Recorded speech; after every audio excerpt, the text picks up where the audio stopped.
I think it's extremely meaningful. One of the things that having diverse members of the court does is it provides for the opportunity for role models.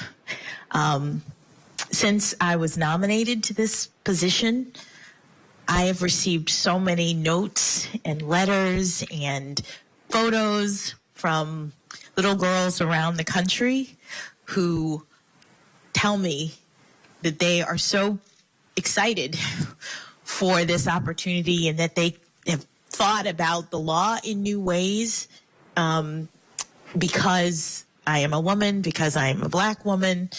All of those things people have said have been really meaningful to them. And we want, I think, as a country, for everyone to believe that they can do things like sit on the Supreme Court. And so having meaningful numbers of women and people of color, I think, matters.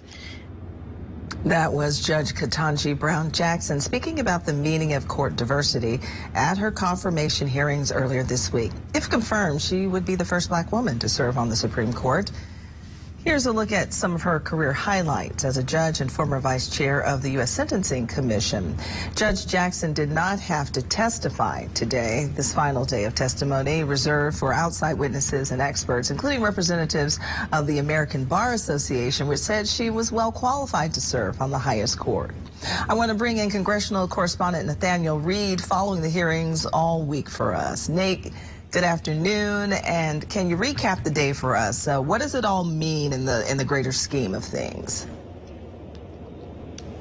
Good afternoon, Lisa. Well, today's the first day that we did not hear from Judge Ketanji Brown Jackson. She wasn't present today or giving any statements on Capitol Hill. Today was a day of both the American Bar Association and then, of course, we heard from some of these outside witnesses, which in some senses were even more partisan than parts of the hearings themselves. I do want to play, though, sound from the American Bar Association. They testified to their well-qualified ranking for Judge Ketanji Brown Jackson, the highest ranking they give to Supreme Court nominees.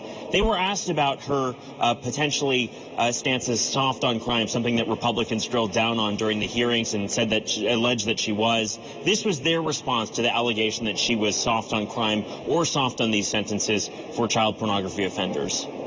When asked about the allegation that Judge Jackson is soft on crime, one high-ranking attorney in the U.S. Attorney's Office responded, "I vehemently disagree."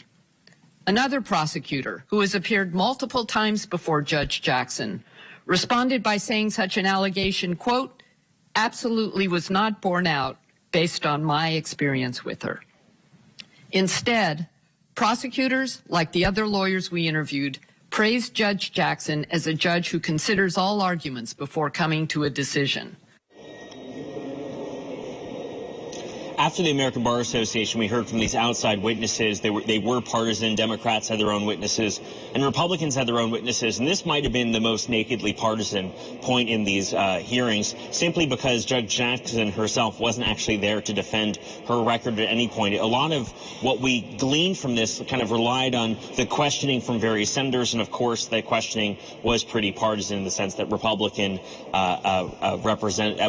Republican members asked Republican closing witnesses to give their testimony. Democratic senators asked Democratic witnesses to give their testimony. I want to play one particularly partisan moment, which I feel kind of characterized a lot of what we saw today. A moment where Sheldon Whitehouse, a Democratic senator from Rhode Island, asked the Attorney General of Alabama if he thought Biden was the duly elected president of the United States. This is just one moment, if you will, in kind of some of the partisan back and forth that we saw earlier today. Let's listen.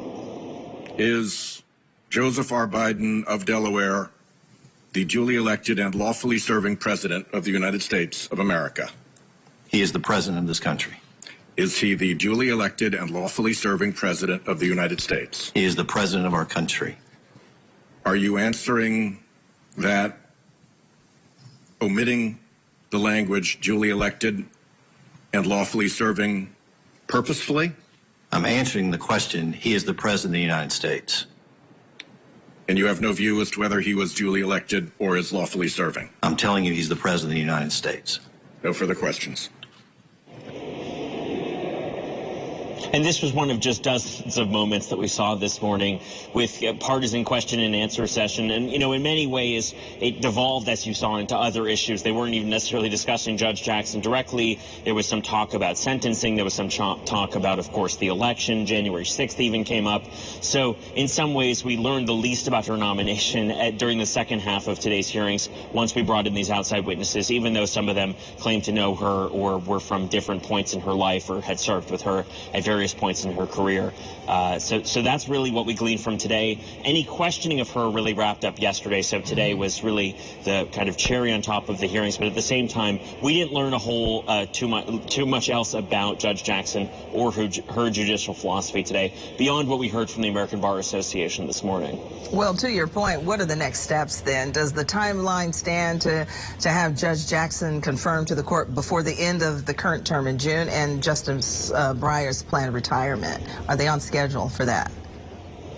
Well, right. Well, I think one of the things we watch for when these hearings happen, is there any moment that breaks the hearings? Is there a moment when we learn new information which could potentially cause this hearing to go longer, cause additional days of question and answer to be added, like what we saw with now Justice Brett Kavanaugh, who, of course, there was some allegations there which came out about sexual assault at the last minute, which caused those hearings to be extended and become much more dramatic. We didn't see anything like that this time around, and so that schedule the Democrats have set will appear to hold. They want to have Judge Ketanji Brown Jackson become Justice Ketanji Brown Jackson by the June end of the current Supreme Court term. That appears that will hold. The committee is already taking its first steps. They've announced that they'll hold a markup, the start of the process to send her nomination vote to the full Senate for their confirmation vote.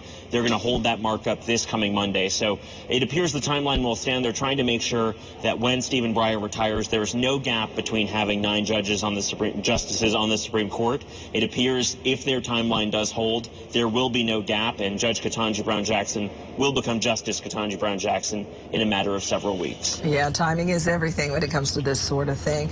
Nate Reed reporting live on Capitol Hill for us. Thank you.